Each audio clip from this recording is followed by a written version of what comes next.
Hey there, Knicks fans. It's playoff time, and that means we're gearing up with the freshest hats and swag from Fanatics. We're buying our merch, like this hat I'm wearing right now, with Fan Cash, since we bet with Fanatics Sportsbook, where you earn Fan Cash on your bets. Download the Fanatics Sportsbook app and start earning Fan Cash today. Gambling problem? Call 1-800-GAMBLER. Connecticut residents, call 888-789-7777. Massachusetts residents, call 800-327-5050. New York residents, call 877-8-HOPE-NY. Maryland residents, visit mdgamblinghelp.org. Hello, everybody, and welcome to another edition of the Knicks Film School pregame show. My name is Andrew Claudio, a.k.a. GMAC, and it's time to officially turn the page on the Detroit Pistons and begin our previews, our coverage of this series, New York and Boston, these two bitter rivals that don't really have a recent rivalry of note.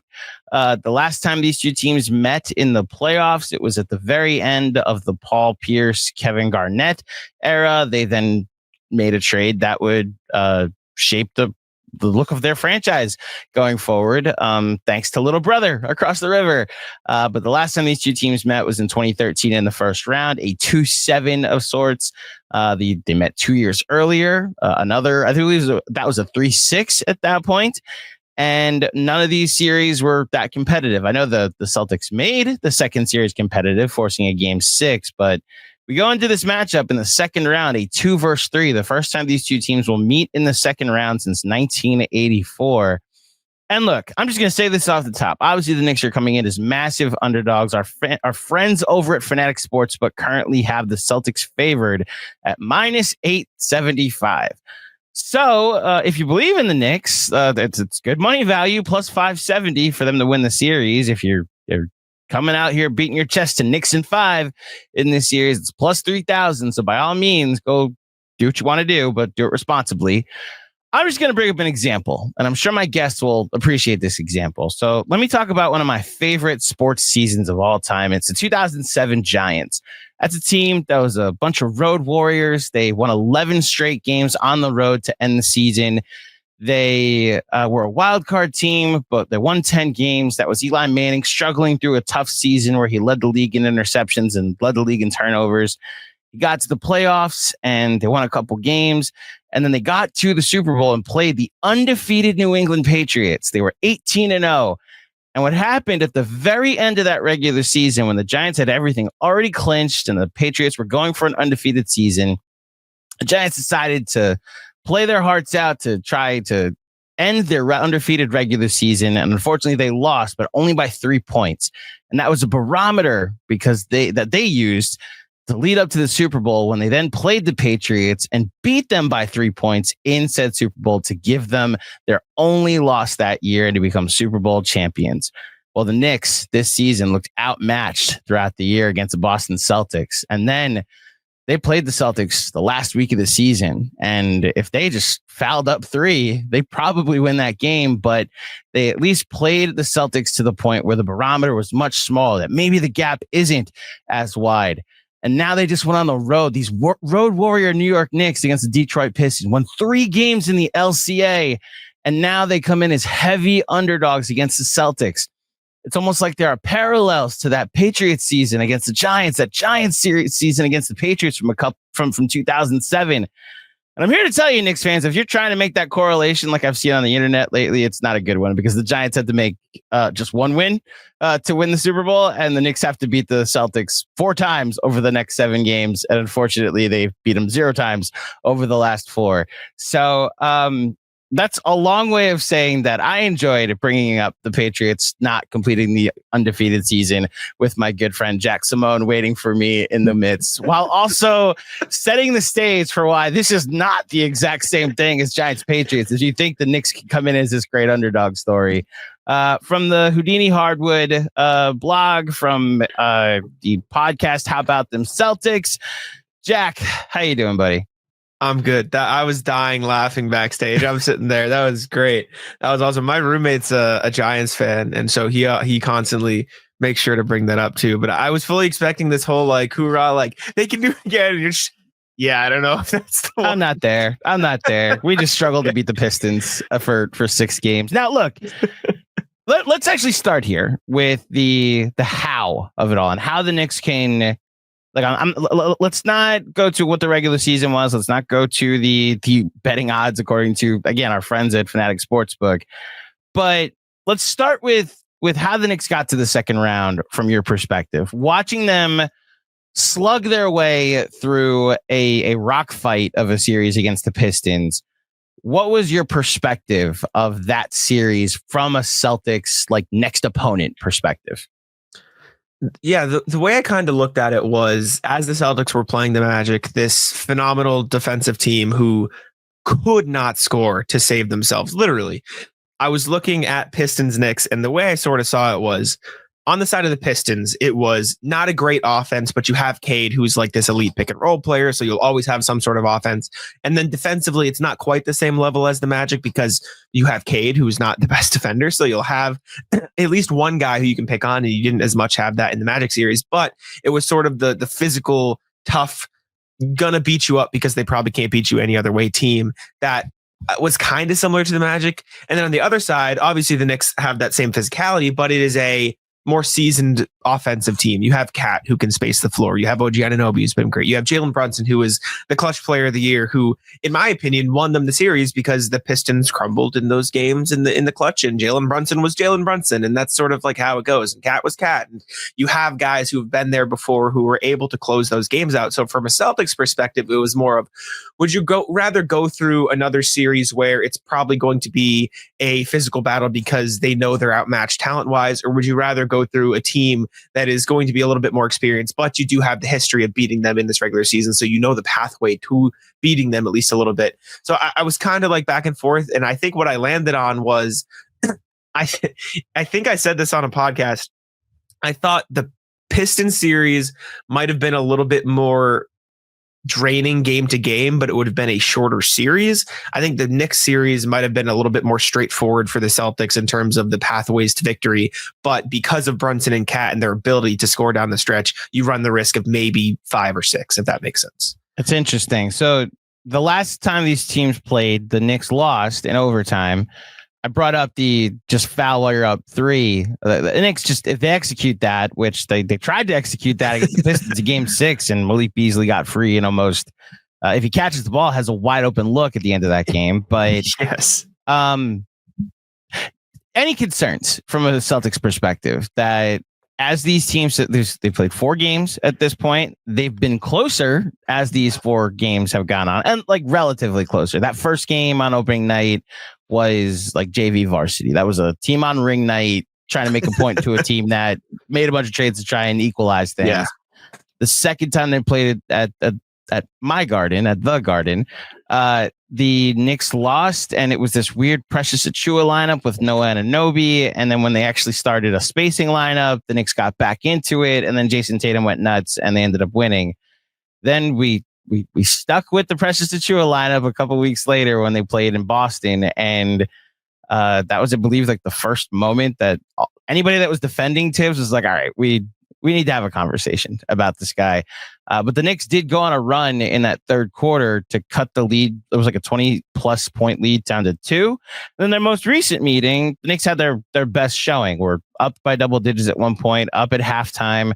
We're winning with 10 seconds left by 3, and then didn't foul up 3, with Jason Tatum tying the game, sending it to overtime, and the Celtics eventually winning. So I come into the series now telling you the Knicks are healthy. From my outsider perspective, the Celtics don't seem as healthy as they could be. And these teams have started to close the gap a little bit in their matchups throughout the year. So let's start here.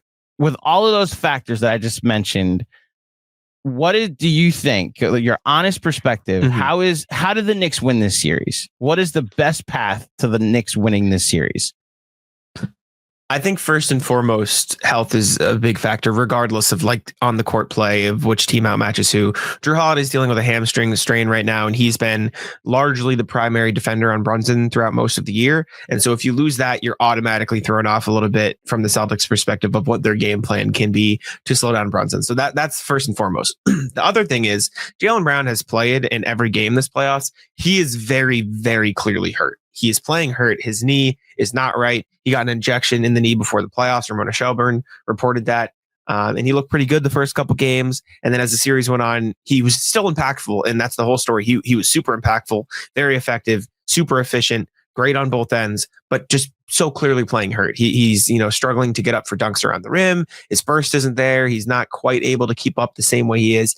So those two factors before anything else, like on the court basketball wise, come into play.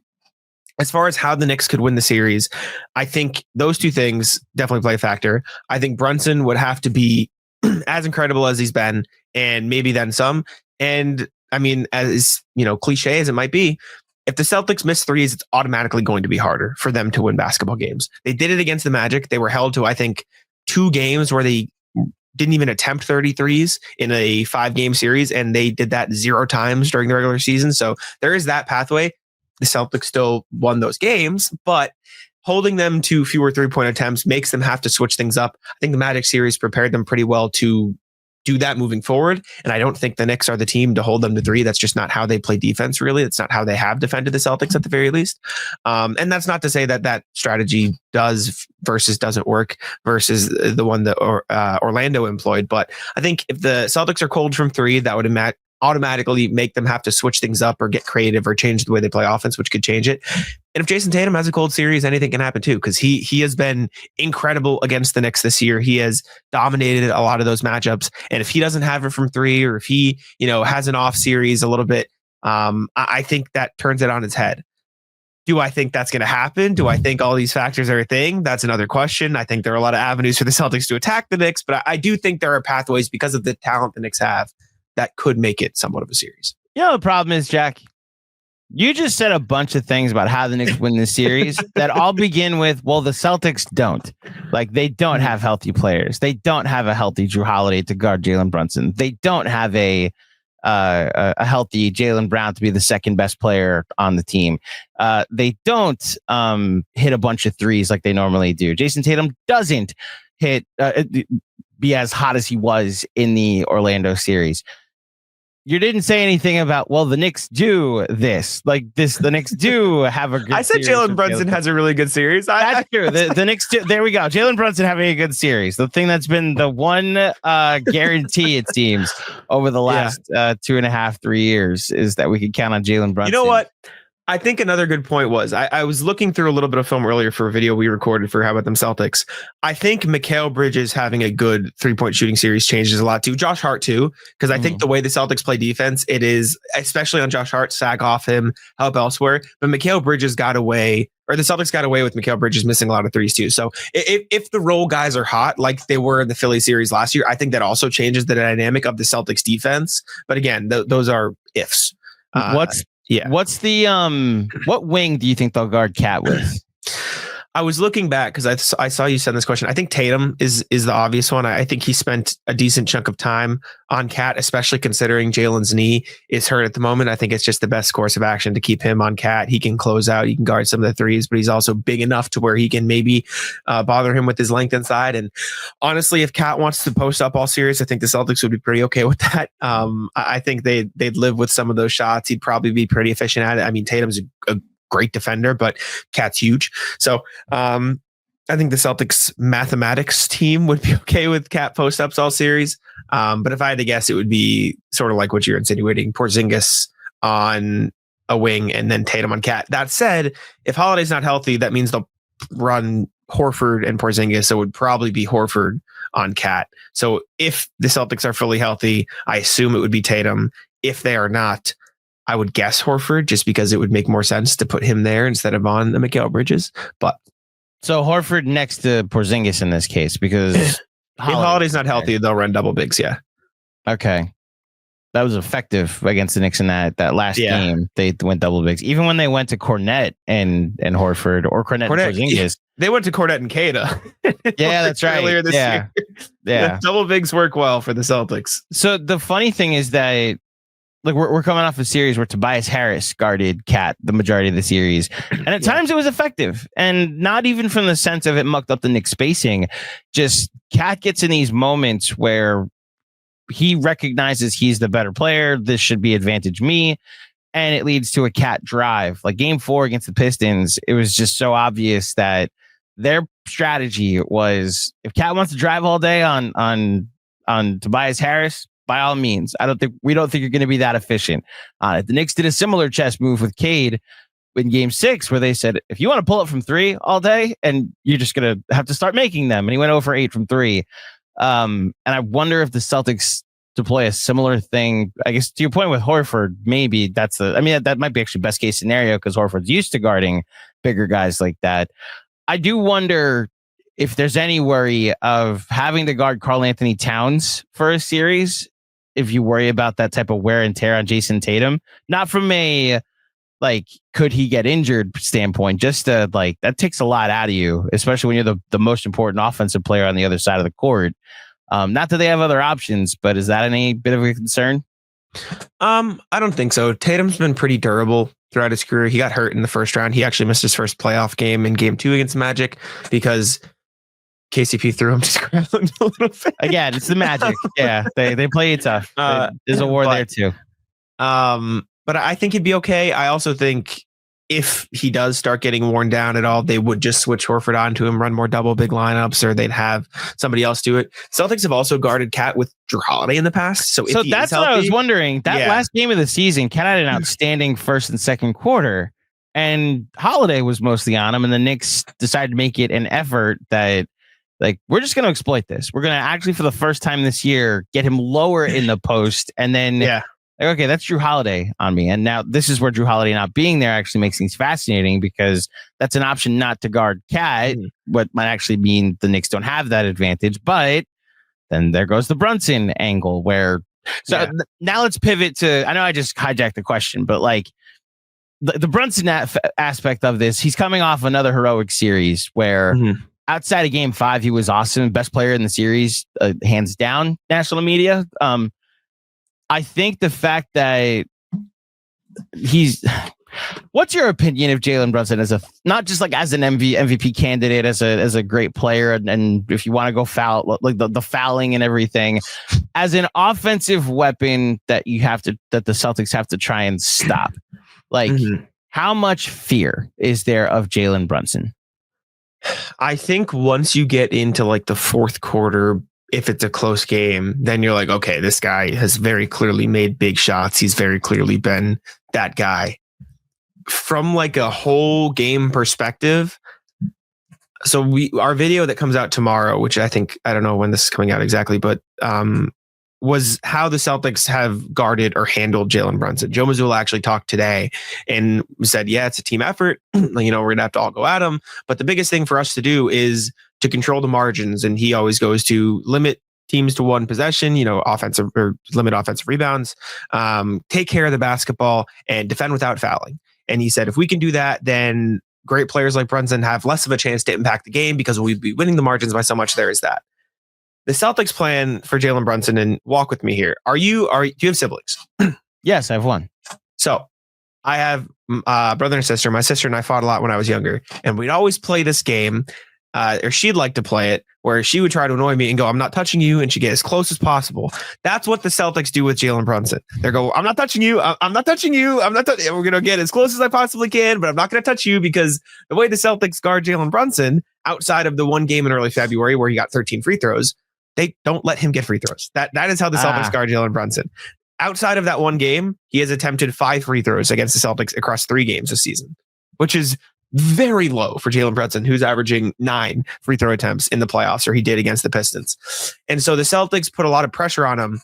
They'll almost let him take some of these mid-range shots. They'll late contest from 3 because that's a 3-point shot, and they're big math fans, or they'll drive him into a Porzingis or a Horford or a longer body in the paint who can late contest and get a hand up and sort of alter the shot a little bit. But if he gets to those mid-range shots and those floaters, if I had to guess, he'll have those all day. He will have them. They'll late contest. They'll put a hand up. They'll, do whatever they can to alter it, but they will not get close enough for him to get a free throw, because where he starts to get you is he'll get the free throws after the shot. He'll get the and one. So drive in the lane and he'll get free shots. Like that's what the Celtics need and want to contain. Like the game 3 loss, they lost to the Magic was because the Magic shot 26 free throws, got 15 offensive rebounds, and the Celtics turned the ball over 21 times.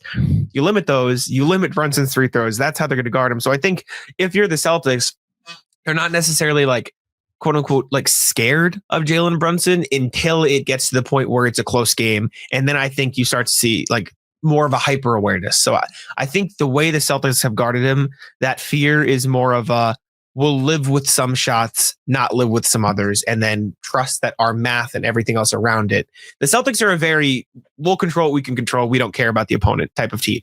Like that's just inherently who they are. The way they've spoken to us, that is what they do. And I think the same applies to Brunson in sort of his ability to get to the free throw line and his shot selection.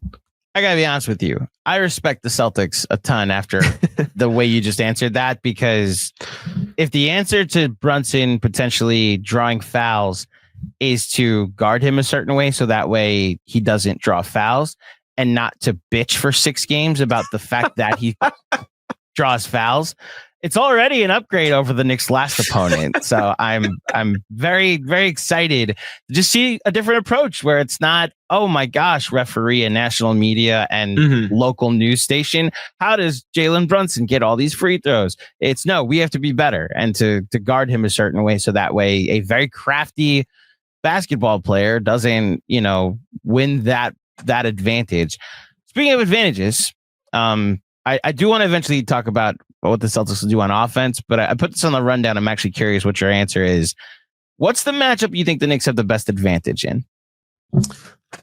Like as in Knicks on offense, Celtics on defense? Either one. Like, is it Anunoby guarding someone? Is it Mikal Bridges guarding someone? Is it, Cat offensively against someone, or Brunson offensively against someone? I don't think it's the bench. I'm not even going to mention that. I just pull out Mitchell Robinson post-ups as my answer. No. I think it'll be probably Jalen Brunson in some aspect. I think their best chance is getting Jalen Brunson switched on to Kristaps. That's what the Magic did a lot in the first round. It was Franz calling Wendell Carter, usually saying, get over here, Latvian guy, and I'm going to cook you. You're just going to be done from there. I assume that's what the Knicks will do the most. I think that's probably their best chance. I think getting Kristaps out of the perimeter and away from those, like just having Josh Hart screen for Brunson is probably going to be the best source of offense for the Knicks. I think you could look at Karl-Anthony Towns post-ups if he gets the right matchup. I think that could work. But I think if the Knicks want the best chance at consistent offense, the ball should be in Brunson's hands. And in that case, it is just get a big on Brunson and go from there. Then again, if the Celtics are running double bigs, it gets a little harder because you'll still have the help defender. But I think Brunson getting switched on to Porzingis is probably where I would go. So a couple of things. First of all, it's so funny that you're like the Josh Hart pick and roll, or bringing him into the action in particular is the best option, because it's the most frustrating option. That spam a ton, especially in crunch time when it turns into it's only Josh Hart gets brought into the action and the rest of the very talented players that you traded 5 picks and gave a lot of money for turn into floor spacers. Having said that, I've always contended that it's not a bad option. The Josh Hart, Jalen Brunson pick and roll. It's annoying when it's the only option and when you don't mix it up. Like what I liked about what the Knicks have done, they did in a couple games. Like they got Cat more involved. Let's give you a post touch. Let's bring Mikal Bridges into the action. The most recent game against the Pistons that he hit the big shot against, like right before that, the possession earlier that led to a Jalen Brunson miss, but that was a Mikal Bridges pick and roll. Like that is a different option. Now, what's very funny, and I was talking to a couple people in like a Knicks Film School group chat today, and I thought Tibbs coached really good game 6, but some of it was like, when met with adversity, you met it with the best possible decisions as a result. So Karl-Anthony Towns fouls out with about 2 minutes left, and they're down 2. And he goes to Mitchell Robinson, and because Mitchell Robinson's on the floor, Jalen Duren is face guarding him. And shout out to my colleague DJ Zulo for pointing this out. because he's face guarding him on a Jalen Brunson like fadeaway jumper, leaves Mikal Bridges wide open to get a putback, like for the offensive rebound, and the Knicks tie it up. Then on the game-winning shot that he hit for everybody to see, where he crossed over Asar Thompson and literally sent him into Ford Field, into their end zone. Did you notice how much space was on the floor as that was happening? You notice he put Deuce McBride in to instead of Mitchell Robinson. So rather than having a conventional center out there, which like Duren just doesn't guard Mitch in that sense. He just goes and doubles Brunson along with Asar, and maybe it leads to a turnover. Maybe it leads just a stop in general. But instead, like, I'm going to put another offensive weapon out there. And I wonder if that clicks anything with Tibbs, where he's like, so if I put guys on an island to guard Jalen Brunson, will that lead to not necessarily highlight reels, but just the points, you know? And the Josh Hart conversation became such a thing during the season. He was their second best. So he was the most consistent outside of Jalen Brunson, but he was so good in the Pistons series. Like, spacing issues be damned. He made up for all the spacing issues by doing all the Josh Hart things. And my God, Jack, what Deuce McBride, how bad he was in the Pistons series. Like, under 25% from the field, like weird decisions with the ball, like on ball. There's this stretch at the end of the first half where he goes in and in for Josh Hart, who has 3 fouls. And it's like, all right, here's your 5-out lineup. And part of it was just like they didn't run good stuff, but like Deuce just has like a pull-up 3 in there. And it's like, why isn't Cat touching the ball during this stretch? I'm saying all of this as a way to lead to just allowing you to kind of talk about how the Celtics will attack the Knicks, especially on defense. And while I do think the Knicks can switch up their coverages, how it was different from the regular season, if I see a hint of drop coverage, just like I might throw something out my window. But if you're switching, if you're a bit more aggressive, if you're blitzing, if you're honestly just switching in general, I think would be the better option. But yeah, like the fact that the Knicks are going to play most of this series with 2 below average defenders, is that just like the poster on for you and anybody else in Celtics land? That's like, this is why this series is going to be so lopsided. It's not just that we have more talent and we're a better team. It's that we have more ways to exploit the Knicks' weaknesses. Yeah. I mean, I wrote it for Hardwood Houdini today. The Knicks made this whole process of, we got OG Anunoby, we got Mikal Bridges to defend the Celtics. And then to put them over the top, they traded for a guy who can't defend the Celtics. Yeah. Which, Cat's a phenomenal offensive player. Don't get me wrong. Like, I like the trade as a concept. But in this matchup, it is like the Celtics see 2 giant red dots. Like, they see Brunson, Cat, put him in pick and roll. That's it. Like that. Let's do it. Let's run it. And I sorry for your mental health. Probably going to see a lot of drop coverage. Probably a lot. It's probably going to be a lot of drop coverage with Cat. And the problem with that is, if Jason Tatum has the ball in his hands, he's going to say, everyone else face the floor. If it's Cornette, if it's Porzingis, I don't care. Whoever Cat is guarding, come here, set a screen, offense.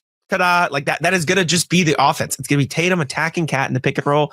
They've tried to adjust. They've brought Cat up for him to guard. Tatum snakes the screen, dribbles in between, gets to the rim for a dunk. It happened like 4 times in one of the games. If he drops back, Tatum is going to pull up from 3. If they keep the pick and roll, whoever's guarding Tatum on his hip, and then Cat like presses up and drops back, Porzingis is just going to step back for 3. He had 8 of them in their last matchup. Like the Celtics just put you in a bind. And the fact that they have lineups, consistent lineups, 30-minute a game lineups where every single player can shoot, just puts teams in an impossible situation, right? And even when Cornette's in the game, the one guy in their regular rotation who can't shoot, he has become such a threat in the pick and roll that if Cat is in the action, and say Cat's guarding Cornette's still going to set the screen. He's just going to catch it in the short roll. And then when they come to guard him at the rim, boom, pass to Jalen, boom, pass to Derek White, boom, pass to Drew Holiday. Like, they've just built such a lineup where everybody on offense has their role. And then on top of that, let's say Cat and the Knicks find a way, or Cat's off the floor and it's Brunson and whoever else, and Miles McBride figures it out and is shooting 40% from three, right? And that's their team, and that's the defense. And they deal with Porzingis by having Josh Hart get up and under him, which worked in the Magic series because Corey Joseph was the Porzingis stopper.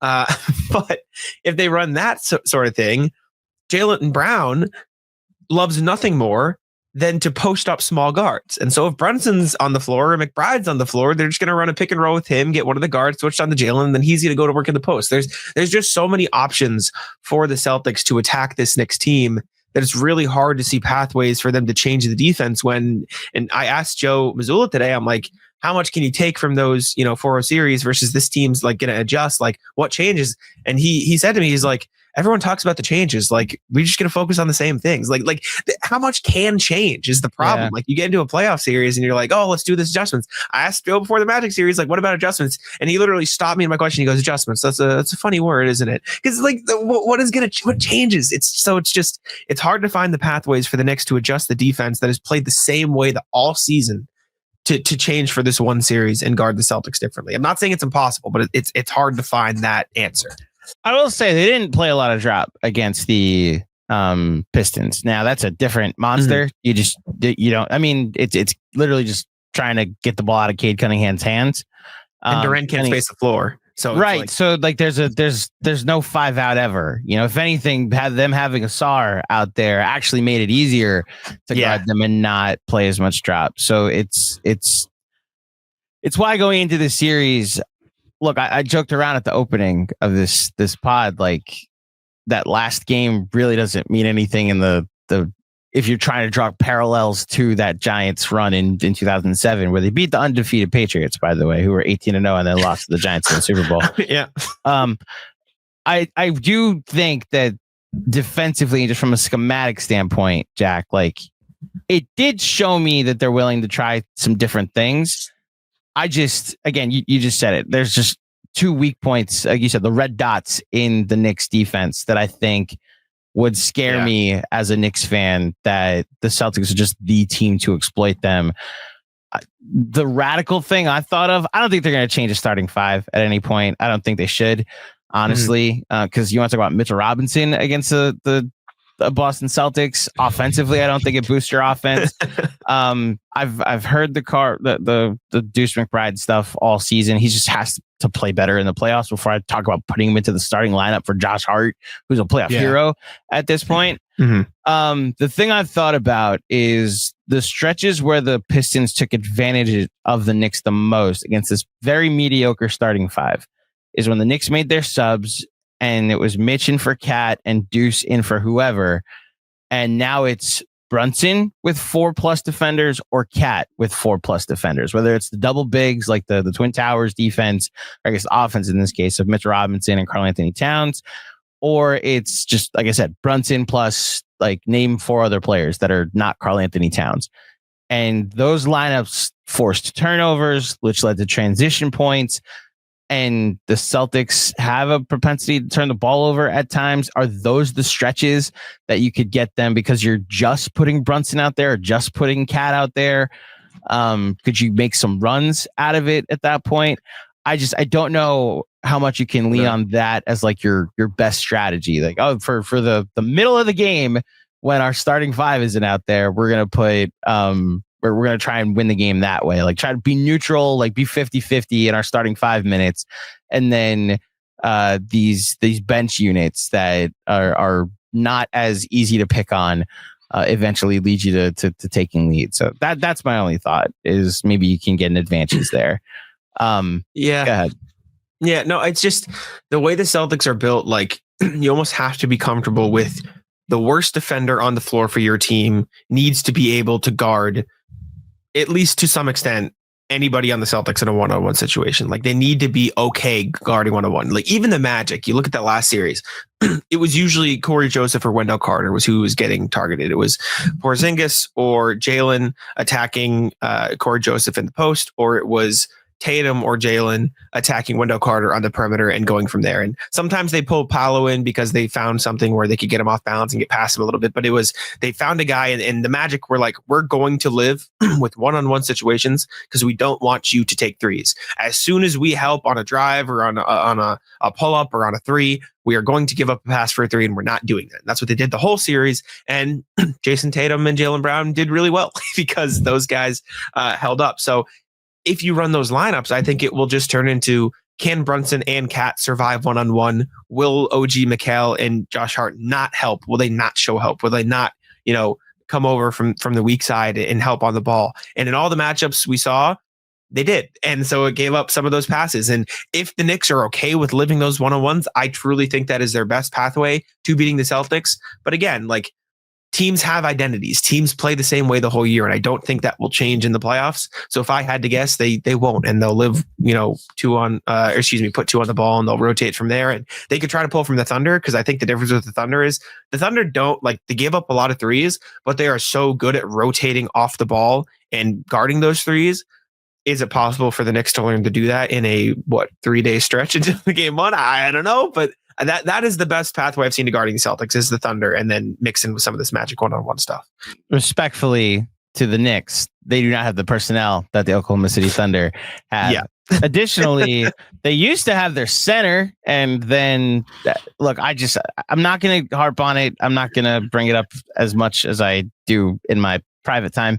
But I would have liked to see what that team looked like just once against the Celtics last year. I just wanted to see it. Not saying the Knicks would have won the series. Not saying they would have maybe it looks exactly the same, and the Celtics look like they did to every team last year. I just wanted to see it, and unfortunately we didn't get it. So here, $1 million question. I'm not going to ask you for a prediction for the series because a lot of people are picking the Celtics. It's a boring thing to just ask you what's your prediction for a Knicks Celtics series? Celtics fans will be upset if this series goes more than how many games? Celtics fans are very dramatic. I think if it goes past 5, they'll be like, oh my God, why have the Knicks won 2 games already? If it goes to 7, they will be angry. Okay. I think so. There is a respect for the Knicks that they can win 2 games in the series. You're saying? I think it will largely depend on what the games look like. If it is 3 blowouts and then the 2 games the Knicks win are on a crazy end of game, tightly contested, there'll be a little bit more reasoning. Okay, it's going to 6, but you dominated the rest of them. Let's do that. Whatever. If it is the Celtics win a couple close games, the Knicks win a blowout, the Celtics win a blowout, and then the Knicks win a close game because they pull away because the Celtics fumble on themselves, then they'll be mad. Then they'll, you know what I'm saying? I think it'll largely depend on what the individual games of the series look like. That said, I think a lot of Celtics fans in their heads have Celtics in 5 stamped. So anything past that will be a little bit of frustration. So I'm just going to tell you right now, Knicks blow out the Celtics in any game this series. You thought 33rd and 7th was ridiculous to look at on the internet, and how packed out Knicks fans can be after games against the Celtics. It's going to be significantly more pandemonium if we blew out the Celtics in a basketball game. I'm trying to keep as open a mind as possible, Jack. Yeah. It's just, the reality is, and this was my thought when they made the Cat trade, this wasn't about this year. And where I want to end this conversation is more about what is next for the Celtics. Obviously, they're in the midst of a playoff run. They're trying to defend their title. A lot of chatter about this being the last year of this version of the team. This is about to be a very expensive team. What Drew Holiday is at this point in his age. There's a Giannis thing being floated around that I don't even want to get into today, but a 2-part question before we wrap. How do you feel about the Celtics title chances, non-Knicks related, not series chances, their title chances at the moment? And do you think this is a bit of a last dance for this roster and this version of the team? Yeah, so I think Celtics Thunder is the closest 50-50 that we've seen the Celtics potentially having. If it comes to fruition, I think it'll be a true 50-50. I think the Thunder are that good. I think the Celtics can win, especially if they're hot from 3, because like I said, the Thunder do give up a lot of threes, and they were very cold from 3 in those 2 games. So I think I feel very good, or pretty good at least, of the Celtics' chances to get out of the East. From there, it is, did the Thunder make the finals? Like flow chart. Yes. Okay. 50-50. No, I feel infinitely better about the Celtics' chances to repeat. I do think this is a last dance, though. I don't think they will keep the same core going into next year. I think one of Drew Holiday or Kristaps Porzingis will be traded. It's the CBA. They've been a second apron team for each of the last 2 years. Rick Rossbeck went on the radio, and even though he just sold the team to Bill Chisholm, he's staying on as CEO and governor for the next X amount of years. He said on a radio appearance last month, or 2 months ago at this point, I predict for the next 40 years, no team in the NBA will stay in the second apron for 3 years or more. Look at this. Look where the Celtics are right now. You just told on yourself, bro. Like you just said exactly what's going to happen. And you get all this reporting from Shams, that Shams report yesterday was like just regurgitating what everyone has been saying for the past like 5 months. So that was a little bit weird. But I do think the Celtics will end up trading one of them. The Giannis and Kevin Durant stuff that everyone is talking about are not going to happen. It's like quite literally not legal for the Celtics to trade for any of those guys, because as a second apron team, they can't combine salaries in a trade. And so in order to trade for one of those guys, it would have to be Jalen for both of them coming back. It would have to be Jalen and picks, and the Celtics couldn't send out extra players, which not only I don't think the Celtics would be interested in that for KD, maybe for Giannis, but if I'm the Bucks and it's Jalen and picks for Giannis, I'd probably try to get something else. Like, not that Jalen's not a great player, he's phenomenal, but I'd rather more picks. I'd rather try to get the future a little bit better. So I don't think that'll happen. And if you pressed me for who I think they'll trade, Drew or Porzingis, I think you'd find a large subsect of Celtics fans right now who are very upset with Kristaps. They're very mad at him. There is a vocal, loud minority of Celtics Twitter that hates Kristaps Porzingis. Why? Because he can't really rebound. He was fumbling around against Corey Joseph for the Magic series. He was really lost in the pick and roll. He was just very, very, very bad in the first series against the Magic. And a lot of people just complain about he can't set screens and he can't rebound. So how can he be a big man? So there's a lot of like that discourse. And again, it's just a loud minority. Like I would say 85% of Celtics fandoms adores Kristaps, loves him. There's just a loud little minority like pocket on Twitter mostly that is very loud about how they do not love KP. Jack, this is a podcast. Describe to the audio listeners my face right now. He's very confused. He is very like crinkled faced, unsure why that is a thing. So I'm just gonna be real with you. My perspective on the Celtics pre Kristaps, like if you just like throughout that playoff run last year, and it's part of why I was like, I'd like to see that version of the Knicks play the Celtics without KP, is that you have a fighting chance if you're not playing the Celtics with Porzingis.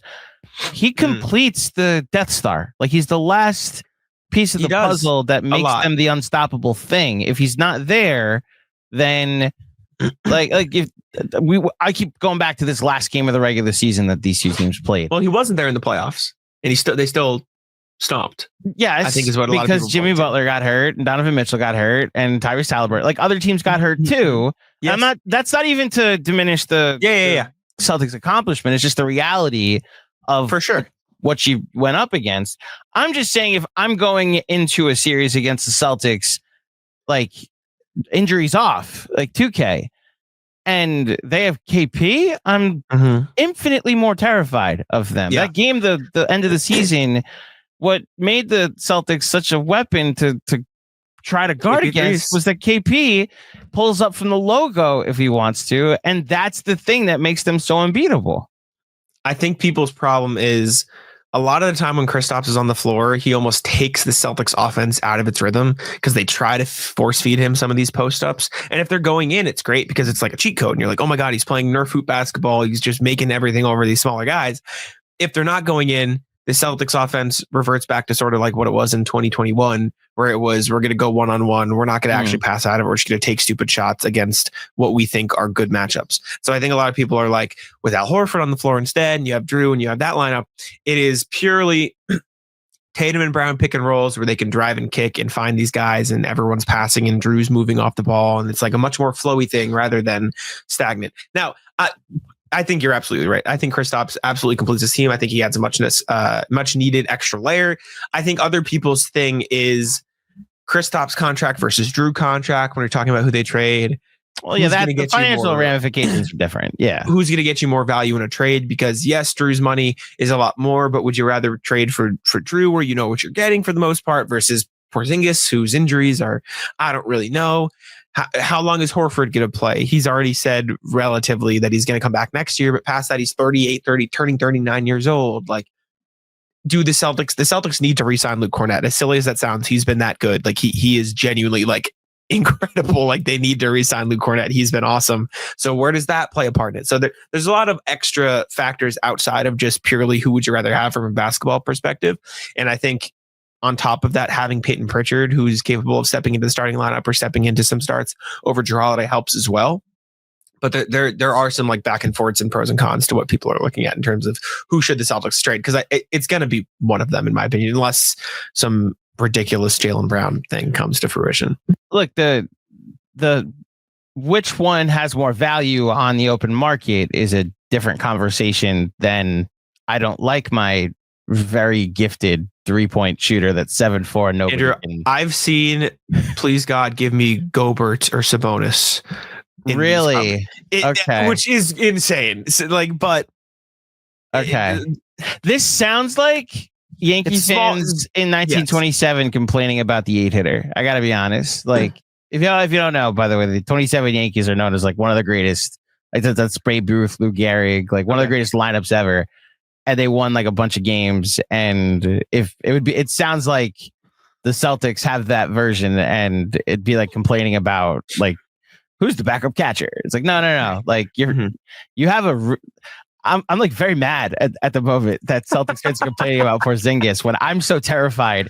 It's a small minority. I promise. Well, I don't like them. This sounds like when people argued about The Last Jedi, and like that small minority made them redo reshoots and rewrites for the next movie and whatever. Okay. Now, you know what? Knicks in 5. Okay. Now I'm amped. Fuck Boston. Tom Brady wasn't Mahomes, by the way. Patrick Mahomes. Get out of here. How about that coach, by the way? I'm not saying he's right, but I understand. Okay. I think this went successfully off the rails, Jack. I love it. This is why I like coming here. This is why I need it. Became an after-school special at a certain point here at Knicks Film School. Look, I'm not going to ask you for a prediction for the series because I think we're both picking the Celtics to win the series. I'm at the point of, I'm just going to be honest, Knicks fans watching this. I've had a bit of an identity crisis all season of like, am I wrong for not believing in this Knicks team when they continue to let me down anytime I'm ready to believe in them? And then when I give up, they give me this exhilarating win, but it's the Pistons. So I'm going into this series with very true house money. And it's why I'm like, give me a game 6. Give me a game 6 at the Garden. And if that's Tom Thibodeau's last game as an Knicks head coach, then I'll like properly eulogize him. If it's like they win a spirited game 6 and force a game 7, I'll get ready for a game 7. I'm not expecting the Knicks to win this series. And I think that's like the freest way for Knicks fans to go into this series, is to not expect to win it. So that way, if they do, then like the odds suddenly, not the odds go in your favor, like the emotions suddenly tilt in a way that allows you to, defy the expectations. And that's always the best way to experience winning, is when it was unexpected winning. It's the first time they've really been an underdog since the Tibbs era began too. Like the Hawks series, they were favored in. The Cavs series, they were underdogs, but a lot of us thought the Knicks had a chance to win that series. And it wasn't like a heavy underdog. The Heat series, they were favored, and like that was an 8-seeded Heat team, and the Knicks had home court. And then last year, they were favored against Philly, favored against Indiana, and obviously favored against Detroit. This is the first real, like, they're saying you got no chance in this. And I think that's how if I was a Knicks fan, I would treat this series too. Jack, anything else before we wrap up talking about the Knicks and Celtics? I don't think so. I think that pretty much covers it. We'll see. Anything can happen in the playoffs. I don't think it's fair to rely on the sweep of the regular season. I do think there are things you can pull of ways the Celtics can do it, but it's the playoffs. Anything can happen. I think everyone's going in with an expectation. I have my opinions. I think people have their opinions, but it is the playoffs. The Knicks have good players, so we'll see what happens from there. Brother, let the Knicks win game one. Let the Knicks win game one. The overreaction that will suddenly, it might be the only win they get in the series, but let them win game one. I'll start looking at Cleveland previews. Okay. Bing bong guys. Exactly. The whole Bing Bong crew. Okay. The tell me a little something, KD. For some reason, Kevin Durant got called out in that. But Jack, before you get out of here, plug where people can find you throughout the entire Knicks Celtics series. Yeah. Podcast is How About Them Celtics. I'm all my written work is at hardwoodhoudini.com. You can check that out. And then I do a bunch of like short-term videos of breakdowns of cool stuff the Celtics do, of ways they can beat certain teams. Last series I did how the Celtics guarded Paolo and Franz, the adjustments they made to fix their offense against the Magic, stuff like that. So I'm sure you'll see that for the next series. That will be on my Twitter at JackSimoneNBA, which is also on TikTok and on Instagram at JackSimoneNBA. So you can check it out there. And thank you for having me. I appreciate it very much. Of course. It's always good to talk to you. Good to see you. Yes, sir. Are you going to Summer League?